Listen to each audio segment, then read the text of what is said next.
नमस्कार, मैं हूं रौनक पारेख और आप देख रहे हैं पंजाब केसरी टीवी राजस्थान का स्पेशल सेगमेंट खबर दिन भर में।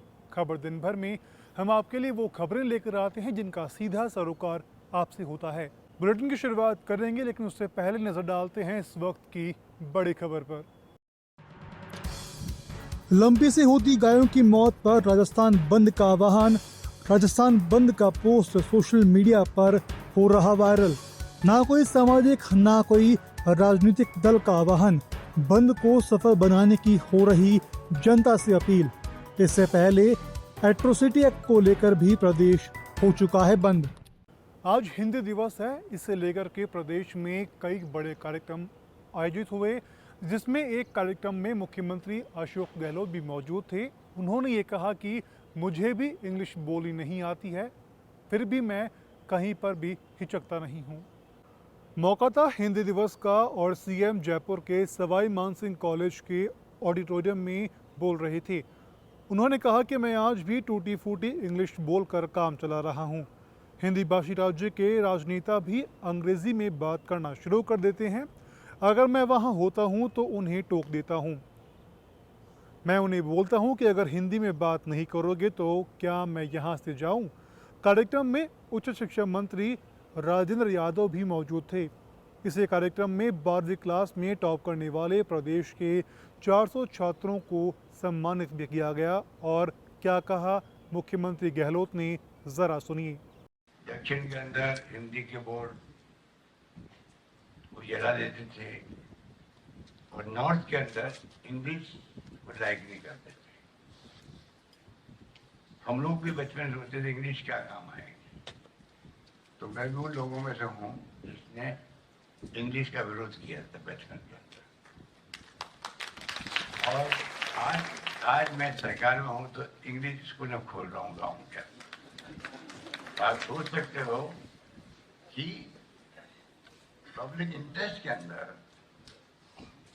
आप लोगों के इंटरेस्ट के अंदर हिंदी के साथ साथ में अंग्रेजी जो इंटरनेशनल भाषा बन गई है, और 65 में आंदोलन हुए पर सरकार ने जो घोषणा की थी वो पूरी नहीं हो पाई। सचिन पायलट का कद धीरे धीरे फिर से बढ़ने लगा है। बीजेपी के नेता भी लगातार सचिन पायलट की तारीफ करते हुए नहीं थक रहे हैं। यही नहीं, बीजेपी के केंद्रीय मंत्री गजेंद्र सिंह शेखावत, नेता प्रतिपक्ष गुलाब चंद कटारिया के बाद में अब उपनेता प्रतिपक्ष राजेंद्र राठौड़ सचिन पायलट के मुरीद हो गए हैं। इस बात का जिक्र आप चांदना राठौड़ के बीच हुई ट्विटर वॉर में किए गए ट्वीट से लगा सकते हैं। किए गए ट्वीट का अर्थ है कि 2018 के चुनावों में कांग्रेस को सफलता सचिन पायलट की वजह से मिली थी। पायलट के कुशल नेतृत्व की वजह से ही कांग्रेस 21 सीट से 99 सीटों पर पहुंची थी। इससे पहले गुलाब चंद कटारिया और गजेंद्र सिंह शेखावत भी पायलट की तारीफों के पुल बांध चुके हैं।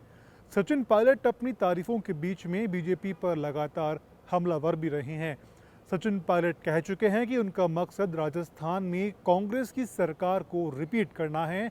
सचिन पायलट उन कार्यक्रमों में भी जाने से परहेज करते हैं जहां पर बीजेपी के बड़े नेता मौजूद रहते हैं। पुष्कर कार्यक्रम इसका बड़ा उदाहरण है।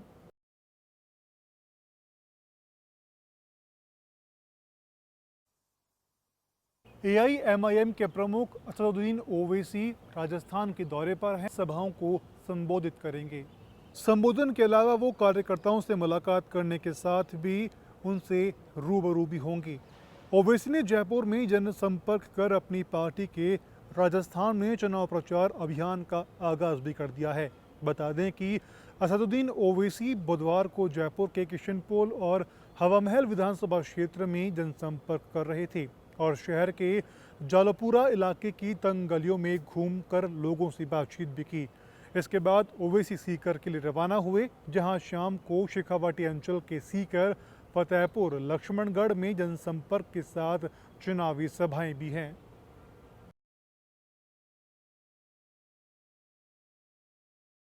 जब जब प्रदेश में आम जनता के बीच में अपने क्षेत्र को जिले बनाने की मांग उठी है, तब तब मुख्यमंत्री गहलोत ने उन बातों को सुना भी है।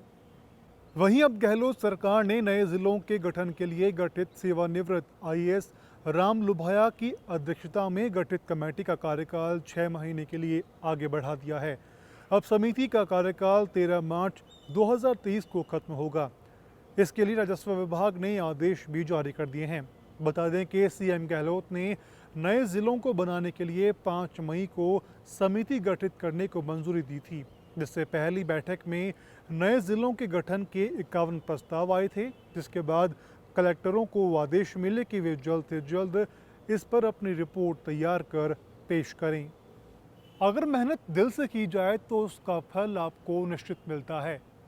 इसके उदाहरण आपके क्षेत्र के आसपास आपको देखने को मिल जाएंगे और उसके अलावा जयपुर में शादाब अहमद भी अब इसके उदाहरण बन चुके हैं। आखिर उन्होंने क्या ऐसा काम किया है जिससे वो आम जनता के उदाहरण बन रहे हैं, उसे जानने के लिए देखिए हमारी खास रिपोर्ट।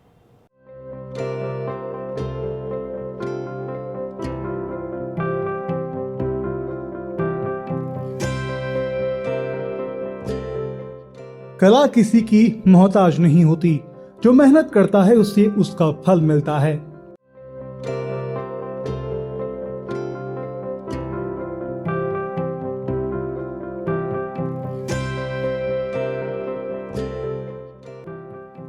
10 साल की उम्र में लाख की कला को अपने जीवन का साथी बनाने वाले शादाब अहमद आज देश ही नहीं विश्व में कई पुरस्कारों और लोगों की प्रशंसा के धनी बन चुके हैं।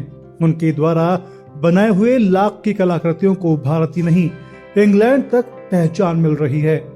सरकारी हो या गैर सरकारी प्रदर्शनियों में उनकी कला का सम्मान हो रहा है। 2021 में इंडिया बुक ऑफ रिकॉर्ड और हाल ही में 7 देशों ने मिलकर के दुनिया के 100 उत्तम रिकॉर्ड होल्डर की सूची में शादाब ने अपना नाम दर्ज करवाया है। पिछले 11 महीनों की मेहनत से बना रहे राम मंदिर का मॉडल को उन्होंने लाख से बनाया है, जो देखने में बेहद आकर्षक है। वह इस मॉडल को पीएम मोदी को भेंट करना चाहते हैं। साथ ही वे चाहते हैं कि जैसे सरकार दूसरे कलाकारों को आगे बढ़ने में सहयोग करती है, वैसे ही सरकार हमारे समाज के साथ हमारी कला को सहयोग करे। और क्या कहा जरा सुनिए।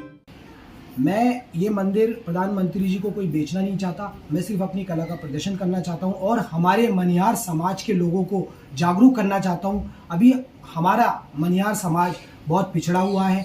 भारत सरकार की तरफ से हमें कोई मदद नहीं मिली है। मेरे पिता हाजी इकराम अहमद भी यही चाहते थे कि हमारी मनिहार बरादरी को जैसे और कलाकारों को, कालबेलिया को हुआ, ब्लॉक प्रिंटिंग वालों को हुआ, मार्बल वालों को हुआ, उनके रहने के लिए, रिहायशी के लिए और काम करने के लिए ज़मीनें दी गई और मकान आवंटित किए गए। मैं भी प्रधानमंत्री जी मोदी जी से कुछ पैसा नहीं लेना चाहता, सिर्फ उनसे 10-12 मिनट की मुलाकात करके हमारे मनिहार समाज के लिए एक ज़मीन आवंटित करवाना चाहता हूँ। बता दें कि शादाब अहमद अपनी 9वीं पीढ़ी के वंशज हैं। उनका परिवार पिछले 400 सालों से लाख का काम कर रहा है। राम मंदिर के अलावा भी वे कई और चीजें बना चुके हैं। राम मंदिर से पहले मैं राम दरबार भी बना चुका हूँ और पिछले ये समझ लीजिए कि आप राम मंदिर बनाने में मुझे 11 महीने का टाइम लगा है और अभी भी 5% इसका काम बाकी है। लेकिन चूँकि हमारे परिवार को पिछले 450 से 400 साल से ये काम करते चले आ रहे हैं। राम मंदिर को बनाने में लाख के साथ ही ऑस्ट्रिया के 80,000 स्टोन, 12,000 सरोस्की और बेल्जियम के बीड्स का उपयोग किया गया है। बनाए गए इस मॉडल का वजन 55 किलो है, जिसकी लंबाई 1.5 फीट, चौड़ाई और ऊंचाई 2 फीट है। इसे बनाने में 2.5 लाख रुपए की लागत आई है। इससे एक बात और सामने आती है कि भारत में हिंदू मुस्लिम नहीं बल्कि केवल भारतीय रहते हैं। पंजाब केसरी से हरिनाम सिंह और रौनक पारिक की रिपोर्ट। चलते चलते 15 सितंबर की बड़ी अपडेट पर नजर डालते हैं। तो जिस तरह से आज मुख्यमंत्री का प्रदेश के अलग अलग जिलों में दौरा रहा है, वैसे ही 15 सितंबर को प्रदेश के अलग अलग जिलों में मुख्यमंत्री का दौरा रहेगा। उन दौरे में क्या बड़ी अपडेट होगी, उसे जानने के लिए आप बने रहिए पंजाब केसरी टीवी राजस्थान के साथ।